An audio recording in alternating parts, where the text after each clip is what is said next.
नमस्कार, स्वागत आहे तुमचे आमच्या चॅनेलमध्ये। आवाज महामुंबईचा, शोध बातमीचा, कौल मनाचा।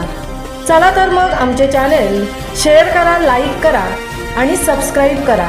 धन्यवाद। रेल्वेत नोकरी लावतो असे सांगून जवळपास 19.5 लाख रुपये लुटणारा सराईत भामटा अटकेत।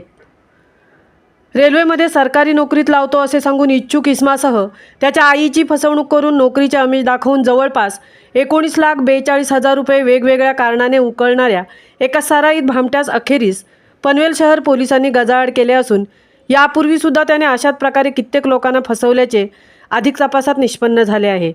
पनवेल शहरात राहणारा एक इसम फेसबुकवर नोकरी शोधत असताना फेसबुक जॉब अड्डा येथे रेल्वेत नोकरी लावून देण्याची जाहिरात पाहिली।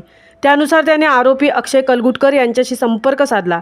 त्याने रेल्वेत नोकरीला लावण्याचे आमिष दाखवून त्याकरता मेडिकलसाठी टॅक्सचा फॉर्म भरण्याकरता, फॅमिली डिक्लेरेशन, नॅशनल पेन्शन करता तसेच विविध कारणे दाखवून त्याला तसेच त्याच्या आईकडून त्याचप्रमाणे स्वतःच खोटा बॉस उभा करून त्याने या दोघांकडून विविध कारणे दाखवून आतापर्यंत 19,42,000 रुपये उकळले होते। आपली फसगत झाल्याचे लक्षात येताच सदर इस्माने पनवेल शहर पोलीस ठाण्यात तक्रार दाखल केली असता वरिष्ठ पोलीस निरीक्षक नितीन ठाकरे व पोलीस निरीक्षक शाकीर पटेल यांच्या मार्गदर्शनाखाली पोलीस उपनिरीक्षक अभय कदम, पोलीस हवालदार धीरज थवई, पोलीस कॉन्स्टेबल अभय मेऱ्या, पोलीस कॉन्स्टेबल प्रसाद घरत, पोलीस हवालदार वैभव शिंदे झोन 2 पनवेल आदींनी तांत्रिक तपास सुरू केला असता तो CBD येथील एका धाब्यावर दारू पित असल्याचे निष्पन्न झाल्याने या पथकाने जाऊन त्याला तेथून ताब्यात घेतले।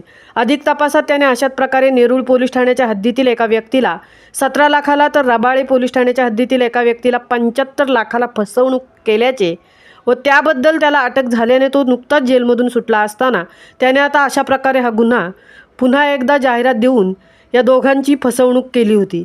परंतु पनवेल शहर पोलिसांच्या सतर्कतेमुळे हा आरोपी अखेरीस गजाआड झाला आहे। त्याच्या खात्यात जमा होणारे पैसे हे नेहमी दारू, बिंगो व जुगारात उडवत असतो। याबाबत पुढील तपास पोलीस उपनिरीक्षक अभय कदम करत आहेत। आवाज महामुंबईचा चॅनेलसाठी संजय कदमसह तृप्ती भोईर, पनवेल।